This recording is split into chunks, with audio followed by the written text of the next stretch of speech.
ഇന്നത്തെ വീഡിയോയിൽ ഈശ്വർ മാൽപ്പയെ പറ്റി പറയുന്നതിന് മുമ്പായിട്ട് ഇതിനു മുമ്പ് ഞാനിട്ട ഈശ്വർ മാൽപ്പയുടെ വീഡിയോ കണ്ട എല്ലാവർക്കും എൻ്റെ ഹൃദയത്തിൽ തൊട്ട് നന്ദി പറയാം.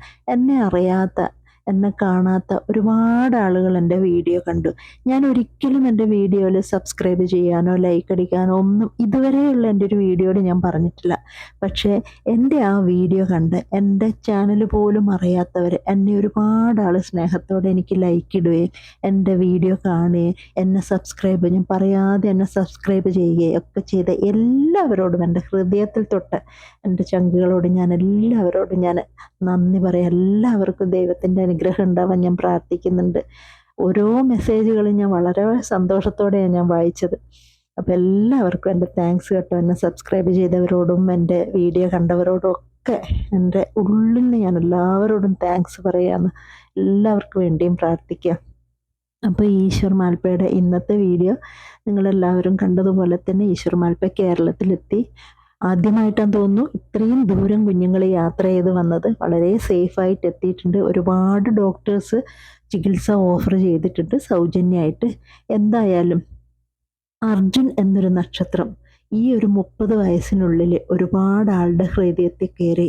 ഇങ്ങനെ ഒരു അവസ്ഥയിൽ നമുക്കെല്ലാവർക്കും അർജുനെ നഷ്ടമായി. ആ നഷ്ടം, അർജുൻ എന്ന് പറയുന്ന ഒരു നക്ഷത്രം ഈ മാൽപ്പയെയും മനാഫിനെയും ഒക്കെ ലോകത്തിനെ അറിയിച്ചിട്ട് പോയത് അതൊരു നിമിത്തം പോലെ ഈ കുഞ്ഞുങ്ങൾക്ക്, അർജുൻ എന്നൊരു വ്യക്തി ഇങ്ങനെ ഒരു സംഭവം ഉണ്ടായില്ലെങ്കിൽ ഈ മാൽപ്പ ഇങ്ങനെ മലയാളികൾക്കിടയിലേക്ക് വരില്ല അല്ലേ. അപ്പോൾ ഈ മാൽപ്പ എന്ന് പറയുന്നൊരു വ്യക്തിയെ നമുക്കെല്ലാവർക്കും ഇഷ്ടമായപ്പോഴാണ് മഴവിൽ കേരളം ഇവരുടെ ഒരു ഇൻ്റർവ്യൂ എടുക്കാൻ പോയതും വീട്ടിലെ അവസ്ഥ മനസ്സിലായതും.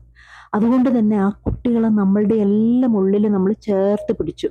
അങ്ങനെ അവരിന്ന് കേരളത്തിലെത്തിയിട്ടുണ്ട്. ഈ കുഞ്ഞുങ്ങൾക്ക് കേരളത്തിൻ്റെ എല്ലാവരുടെ സ്നേഹവും പ്രാർത്ഥനയും ഡോക്ടേഴ്സിൻ്റെ ചികിത്സ സൗകര്യങ്ങളും എല്ലാം കൂടി ആകുമ്പോൾ നമുക്ക് പ്രതീക്ഷിക്കാം അല്ലേ.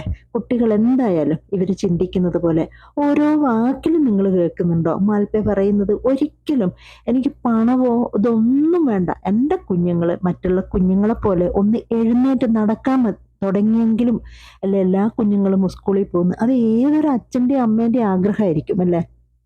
എനിക്ക് ഈ അമ്മ എത്ര പറഞ്ഞു കഴിഞ്ഞാലും, എനിക്ക് അവരെ എത്ര പറഞ്ഞു കഴിഞ്ഞാലും മതിയാവില്ല. കാരണം നമ്മുടെ ഒരു കുഞ്ഞുങ്ങൾ ഒന്ന് 2 ദിവസം പനിയായി ചുമച്ചിരുന്നാൽ എൻ്റെ പോലെ എല്ലാ അമ്മമാരും, ഇത് കേൾക്കുന്ന എല്ലാ അമ്മമാരും ഒന്ന് തിരിഞ്ഞു നോക്കും.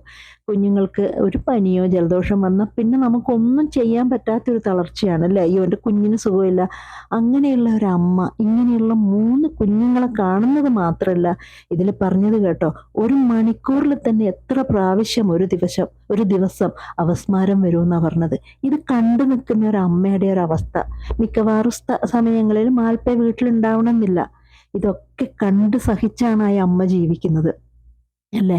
ശരിക്കും ഓരോന്നും ചെയ്യുന്ന സ്ത്രീകൾ ഇത് കാണേണ്ടത് തന്നെയാണ്. എല്ലാ സ്ത്രീകളും അല്ല കേട്ടോ. നമ്മൾ കേൾക്കുന്നില്ലേ പലതും, കുഞ്ഞുങ്ങളെ വിട്ട് ഒരാളുടെ കൂടെ ഒളിച്ചോടിപ്പോയി.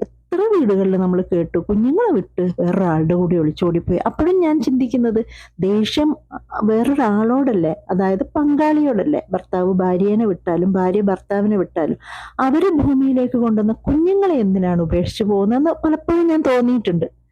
അപ്പൊ അതൊക്കെ കേൾക്കുമ്പോൾ ഈ അച്ഛനും അമ്മയും ആരാണല്ലേ. എന്തായാലും നമ്മളെല്ലാവരും ഇവരെ അറിഞ്ഞതും ഈ കുഞ്ഞുങ്ങൾ കേരളത്തിലെത്തിയതും എല്ലാം ഒരു നക്ഷത്രം പോലെ ആയ അർജുൻ അല്ലേ. അർജുൻ കാരണമാണ് ഇതൊക്കെ നമ്മൾ അറിഞ്ഞതും ഈ കുഞ്ഞുങ്ങളിപ്പം കേരളത്തിലെത്തി ചികിത്സയിലേക്ക് എത്തിപ്പെട്ടതും ഒക്കെ. അർജുൻ മുകളിലിരുന്ന് ഇതൊക്കെ കാണുന്നുണ്ടാവും എന്ന് തന്നെ നമുക്ക് വിചാരിക്കാം. അർജുൻ്റെ പേര് ആര് മറന്നാലും മാൽപ്പയും കുട്ടികളും, ഈ കുട്ടികൾ വലുതായി കഴിഞ്ഞാലും അർജുൻ്റെ പേര് എപ്പോഴും തിളങ്ങി തന്നെ നിൽക്കും.